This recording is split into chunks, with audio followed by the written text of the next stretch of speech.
झाडाची जी काही नैसर्गिक पेशीची अंतर्गत मांडणी ती आपण डिस्टर्ब करायला लागली. बरोबर. डीएनए चेंज होणार, त्याचं सगळं चेंज होणार, त्याचे गुणधर्म चेंज होणार. कशासाठी चेंज करायचे आपल्याला? की ते पीक आपल्याला लवकर पाहिजे आणि त्यामधून लवकर पैसा निर्माण झाला पाहिजे. दुसरी गोष्ट की त्या फळझाडाला मोठ्या प्रमाणामध्ये फळ आली पाहिजे. परंतु आपल्याला पीक मोठं पाहिजे, परंतु त्या पिकावरती किती मोठ्या प्रमाणामध्ये संकट येणार आहे, किती मोठ्या प्रमाणावरती त्याच्यावरती जीवाणूंचा अटॅक होणार आहे, व्हायरसचा अटॅक होणार आहे, त्याच्यावरती आजार कुठले येणार आहेत ह्याचा आपण विचार करीत नाही. आले तर आपल्याकडे तयार आहे फवारण्यासाठी आपण.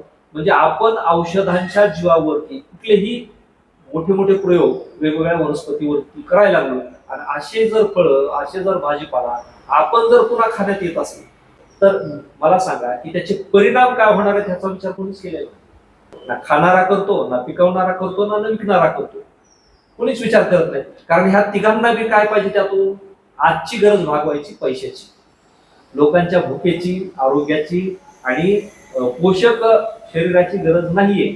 महत्वाचा पैसा पाहिजे.